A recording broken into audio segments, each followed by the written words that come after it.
Hey everyone, thanks for joining us on I'd Rather Be a Buffalo. I'm Kevin Gregg. That's Doug Riggle. We're here to talk about getting through the storms of life with God's help. If you're brand new here, please, and you like what we're talking about, like, share, subscribe, share it with a friend. Doug, I'm going to tell you, it's been a few weeks since Doug and I have been able to record. Uh, I think we're both dealing with something, but we're going to talk it out. Doug, what's going on with you? I don't know if it's the new client I'm working with right now where there seems to be a lot of chaos, um, or just this time last year I had people begging to come down to see me, and so far this year no one's come down to see me. And so it's like I had a whole year of people coming to see me off and on, which was great. And this year I'm just kind of on an island by myself, it feels like.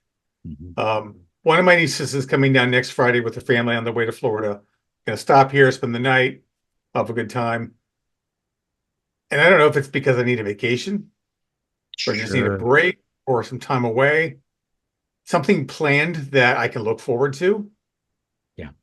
or what. I'm not sure, but it's just everything's just kind of got me in a mood today. Yeah. And I've been praying about it and taking it to God, and I'm still in the mood. Mhm. It's an interesting scenario, isn't it? Like, especially considering where you were last year with the regular treatments and everything like that, where people are coming down.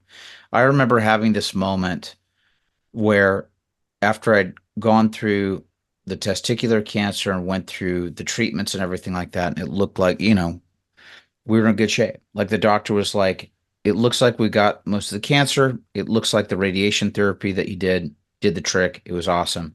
And I felt like everybody in my life did a big whew sigh of relief like that. And then that's when I went into a massive depression afterwards, you know, because there was other things going on with that. Now, that's not to say that I don't know. I don't know where you're at. You could be in a depression, but I think that you've spoken on something too, which is like getting hit with waves of challenges at work and then also having not a big thing or a respite or anything that's sort of planned for you at the moment. I know that there's something, God willing, that's happening for you guys in the summer, I think, God willing, with you and Rick and Nancy. I don't know if that's still happening or not. Um, we don't have to talk about that. Yeah. I'm Yeah. not sure. They've Okay. got stuff they're dealing with as well. So Gotcha. Right. I just don't know what that Yeah. September will look like. And I want to Yeah. wait till September to have a couple of days off. No, no, I understand that too. I mean, but it does speak to a point, which is like, we do have to have these moments of going, oh, yeah, I just can't keep my head down and completely buried in Yeah. everything that's happening, right? Like, it kind of just makes you go, what the heck is all of this for? You know? Like, Yeah. you know, it's sounding as if you need a little bit of respite. I do, and I just got my ended of my day talking with a friend of ours that you met when we were in New Orleans together, and she's struggling too. And she actually took some money that she had from a little bit of bonus that she got and went to Hawaii Good for and found her. an Airbnb down there just to get away. And she's still working, but she just needed some time to recoup and think about life and pray. And like Hawaii sounds wonderful. I That have, yeah, go ahead, please. sounds wonderful. Say that last part one more time. It's the change itself. It sounds like taking yourself out of your current situation, Yeah. putting yourself into something new for a period of time sounds good. Yes. No, I totally get that. I'm in a situation where this is where I'm grateful for my wife because my wife always has she has more the wanderlust than I do. Hmm. And, you know, I can tell she is usually a barometer, to say, hey, we kind of need to get away. We need to do some stuff. Now, I might be saying this preemptively, but I'm going to say it anyway because we did get an amazing call from one of our eldest sons who reached out and he asked coming up. He said, "Hey, here's what I'm thinking to do." He lives up in Washington with his wife, and he wants to fly up our two other sons, Maddie, and then our son Duncan.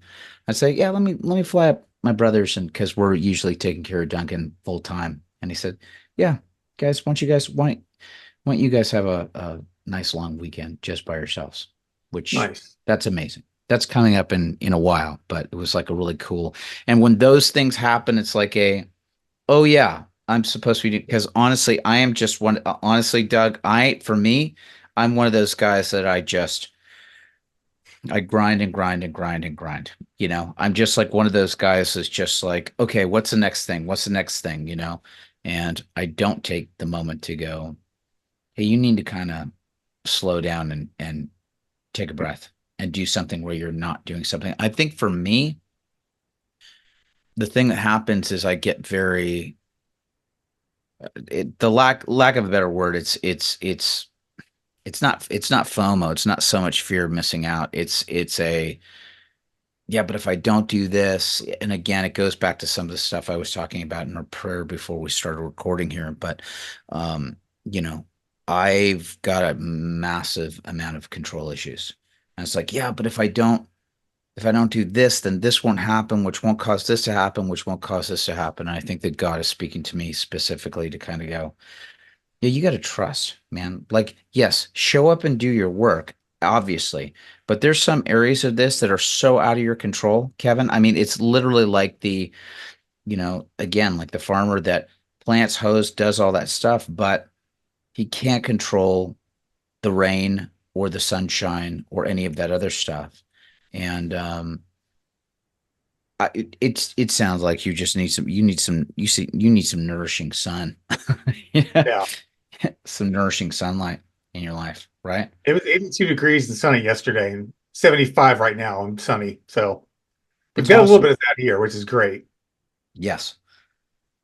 I don't know, man. I mean, it definitely sounds like it's something where to kind of go, okay, what's something that I can do that is a legitimate,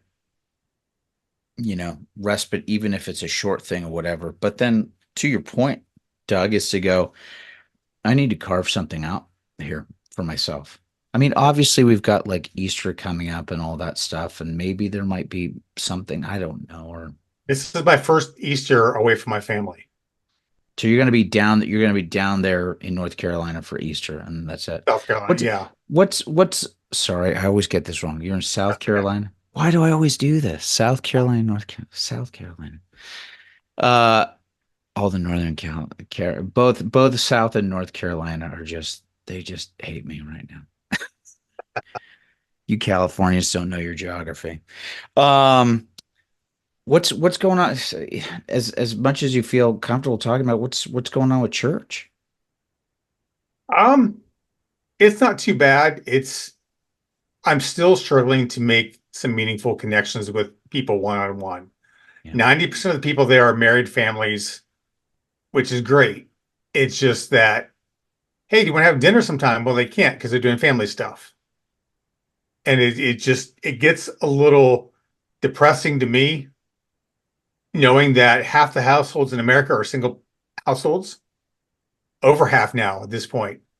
But the church doesn't reflect that yet. Hmm. So all the people who are single aren't going to church. Mm, And the few of us who are struggle, I think, a lot of times to feel connected when the church is revolved around family. And people equate family with husband, wife, kids. They don't equate family with the single friends of theirs as well. yeah. And that's a mind shift I try to shift. That's a hard one, buddy. Yeah. We've got to I'll be as very generic as possible, but we have people that are in single scenarios where, very grateful that they happen to like reach out to us and, they want to go out to dinner or something like that, or they'll do something where it's just like, hey, I'm gonna buy your family dinner tonight. I'm coming over, right? like sort of that type of thing, which is always kind of nice, right? But it's definitely a call to listen, man. This is something particularly in the part of the precepts in the Catholic Church. They talk about like not forget, and this extends to the broader Christian church as well. There's a reason for not ignoring the orphans or the widows, right? Because like Yeah. literally and in some ways there are single people out there that are orphans in some ways, where it's just like kind of going, hey, I don't have, I don't have a family that's around me, or, I- and there's something to be said about like reaching out to that community. It can get very, there's a challenge that happens of making sure that also families aren't turning their unit into sort of a mini version of idolatry. That can happen Mhm. because it can Yeah. happen. You Yeah. can turn the relationship. I've seen marriages where the focus has just been all about the husband or the wife and the kids were forsaken, right? Where it was Yeah. just like whatever. I've seen it the opposite way, where it's all about the kids and that's an alienation between the husband and the wife. Or it's all about what's just going on with this immediate family, or what's going on with just if you're not in this insular family thing, you're a stranger and you're outside. And it's like, well, that's not also what the church calls us to do either. That we're all part of this family as well, you know. Um, I'm sorry that you're going through this. I'm used to it, but I think that bothers me more that I'm just kind of used to it at this point in my life. If someone's like, well, what if about dating again? I'm like, if God put someone in my life, he'll make it clear. But I'm not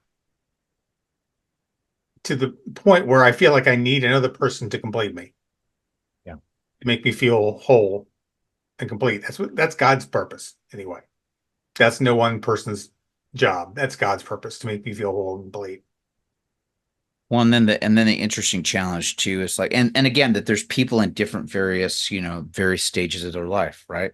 You got people that are either young people that are single that are completely focused on being married, or they get a little bit older. And again, that seems to be like, to your point, it seems that that tends to be the main focus that happens with a lot of single people, at least in our current society today, where it's just like, well, I gotta get a husband, or I gotta get a wife. Like that's my thing, that's my thing, that's my thing. And going, okay, all right, maybe. Or, the funny thing that you said earlier in the conversation is realizing like so many of those single people from your experience aren't in the church, right? And it's Right. one of those things of going, oh man, are you being given the added mission of also proselytizing to other single people that are out there to go, hey, I know you're out in the world searching for whatever's going to make you happy, but regardless of whether that's with another person or not, you should still be in the church anyway, you know? Hmm. Um, you know, because there's believe me, the church needs everyone in it. Ex- Everyone. Yeah. Singles, families, widows, widowers, orphans, all of it. Like it's all of it, right? Yeah. And Um, the church can do this is nothing against families now. The church can do so much more with singles yeah. because they're not tied to these familiar obligations the way a family unit is. Here's my here's my pit. Now we get all of the evangelical Christians that now just they walk away from this episode. This is part of the stuff that you see in the Catholic Church, right? Where you see single people that are either called to religious life or anything like that. Where and believe me that there's also people that are also working on that, but you see this happening with not just with priests, but you see this with brothers, nuns, all these other people that are in the, uh, that are in this, and also single people that I've seen over the years. To your point, they don't have to deal with the added pressure that happens with the children or all that other stuff, and it opens them up to other opportunities to be able to serve and receive those gifts that happen from serving as well. You know, Exactly. I'm just saying. Listen, I'm not calling you to be an ordained priest or brother, Doug. No, I don't think That- God is either. Yeah. Well, that's a whole other thing too. Well, this is a whole thing that always, especially when you've got, you see it with some, I've seen it over the years with some excellent uh priests and some religious nuns and stuff like that. It's just like, man, I'm gonna tell you this, ladies and gentlemen, when you have a good Catholic priest that happens to be in your parish, they are working themselves to the bone. Hmm. It is all the time. It's always like almost an always on call thing, heading out, taking care of funerals or baptisms or healing or, visiting the sick or doing the other. It's like it's always going. And it is a full life for sure. When you got a good one. When you got a Yeah. good one that's in your life. So well, Doug, we'll pray for you, buddy, as you're going through this. I'm sorry that you're experiencing it. Obviously, it's right towards the end of the week and can just feel like, man, Lord, I need a break. I need help me. Yeah. I need to come up for air. I think the thing that's been just sort of going through my mind is again a lot of just distrust, because there's so much stuff that I just want to see the I did the Myers-Briggs test, and I can't even tell you. I couldn't even tell you what all of my stuff is, but I know that one of my things tends to be at the end. Again, I'm extroverted. I'm all this other stuff, but there's one part of it where I really like to have things in, or I like to see what the outcome is of things. So it's very much like, yeah, totally. Let's do stuff in the moment as long as I can see where we're going. Hmm. You know, show me what we're doing now so that I can see where these steps are eventually going to lead. If you can show me where we're eventually going to lead, great. I'm in. Let's do this stuff in the moment. Do it. You don't show me what that outcome is at the end, I start getting very, very uncomfortable. And I think that that's a big thing that happens for me. And a lot where I have to go. I think that God is probably working through me with some stuff right now to go, yeah, I'm actually not gonna tell you or show you what that outcome is going to be. And I need you to trust of just showing up and doing this right now. Because my tendency is to go, what's the point? I don't want to do all this work and then have it be for naught. And it has to be for me. I feel like that there's a shift that's going on that God is saying, even if you weren't to see what you think the results of this work and this process that you're going through are, if even if you don't see what that is, you have to trust that I'm asking you to do this for a reason. Hmm. You have to trust that what I'm asking you to do, showing up and doing this and putting in the time, the energy, and the effort, it will pay off according to my plan, not yours. So guess what, Kevin? I'm not showing you what the results are of that. I'm not going to give you the 10, what's going to happen 10 steps down the line. I am just asking you right now to show up here today and to just do what I'm calling you to do today. And that's it. Show up and do it, and do it with a joyful heart. Stop doing it with a complaining, bitter, rain cloud over your head, right? I'll do it. I don't want to do it, but I'm going to do it anyway. And I think God is like saying, and get rid of that too. Just be in the moment, show up and do your stuff, and quit griping and complaining about it while you're doing it. I need you to Yeah. show up with a joyful heart and to go, all right, Lord, let's go. Get out of the boat. Get your eyes on me. Let's go. Brother, I would say that is probably the biggest thing that's going on for me right now, where I just have to go, got it, Lord. All right. And am I doing it successfully? No, I am not doing it successfully. And I feel like, it's just God. And I truly do feel like it's God just like loving me, leading me back and going, it's okay. We're going to come. We got to go right back here. And I am kicking and screaming and fighting it all the way. And he is just lovingly and neutrally just kind of grabbed me by the scruff and going, come on back. Come on back. We're going to start again. I don't want to. We got to start again, you know? And that's sort of where I'm at. So there you have it, buddy. I don't know if there's much more that I can add to this conversation. I think that we're so, I think that we are sort on this show today. We are literally showing you that we are actively going through storms.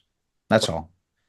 Part of the way that we do this is showing up, talking with each other, working it out, writing, praying, even when I don't want to pray. That's a part of it too. And just for me, again, it is about just talking it out, because talking it out and getting it out one form or the other, whether it's writing or talking or whatever, it's I'm workshopping and problem solving it live. And even just having this conversation right now with Doug has been it's immensely helpful for me, because again, it gives me the insight to go, all right, trust God. Go back, start again. It's going to be okay, you know. Well, and that's the thing about God. My depression may not be just for me. It may be for you as well. Mm. You know, God may want to do something just in my act of sharing Yeah. to open Look, something up to someone else. isn't that it? How many times is it that we hear somebody sharing something? This is a powerful thing that I've seen in program. When you're hanging out and you hear somebody describing something that they're going through, and it may not exactly be the same, but it may be touching on some elements where you go, "Oh yeah, I felt that.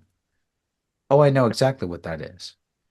Or to your point, it opens up a door inside of you where you go, "Yeah, and I'm dealing with this too." It definitely helps to know that you're not alone going through it. Absolutely. So, and I think that that's the biggest thing that God wants us to do, is to be able to fellowship and to talk about it, and to not isolate, and to just, and to separate ourselves from others. Because Yeah. when we separate ourselves from others, then that also starts separating ourselves from Him and closing off our heart to Him and not being receptive. And listen, man, Satan is looking for any way to get that leverage in to go, perfect. Let's drive this wedge even farther, and you don't want that either. So, peace for you, Doug. It's the Ides of March. Yeah, it's Now being stabbed, though. Yeah, that's right. We'll expand on that a little bit too, because you had mentioned that in social media today. When we're actually filming this, we're filming this on 15th of March. Yeah, it's just anyone who's seen Shakespeare's Julius Caesar, beware the Ides of March. And that's when Julius Caesar got stabbed multiple times by people in the Senate, including his buddy Brutus. Et It's tu, Brutus? yes. So yeah, every year I post something about the Ides of March, just from friends of mine from decades back who went to Shakespeare classes with me. Yeah. Because you had you done Julius Caesar, or you just studied it? I did a soliloquy from Julius Caesar. Um, Actually, I think it's Brutus's soliloquy after Julius Caesar's death. Oh, pardon me, that bleeding piece of earth, and but meek and gentle with these butchers, and goes off on that. I don't remember the whole thing. It's one of the few soliloquies I don't have fully memorized, Sure. but I did it at one time. Yeah. But yeah, no. So just a little snippet of Julius Caesar, but I've done some other Shakespeare plays in the past. Very good. I love those foundational classics for I sure. do too. They're just Hamlet is one of my favorite plays. One of my Oh favorite, yes, hands down. Longest play, but also just my favorite. It's yeah. so good, so good. It's it's ghost story, it's revenge, it's plotting. It's Is he crazy? Has he actually been told by his by by his the father, the ghost of his father, to do this? Or it's fantastic play. I should go back and read it again. I think that I will. Good one. All right, brother. Well, thank you for being here today. I appreciate it, man. My pleasure. Thank you. I appreciate you being here with me. Right on. Hey, thanks everybody for watching us on this episode. Do us a favor, not only liking and subscribing here, but please follow us over on Instagram at I'd Rather Be a Buffalo. That is where you can see our latest posts and everything that's going on and updates with what's happening, and the quickest and easiest way to start dialogue with us, so we can continue to reach out to you and share and help you through your storms as well. So, thanks so much for joining us, and we'll see you in the next episode. Bye bye.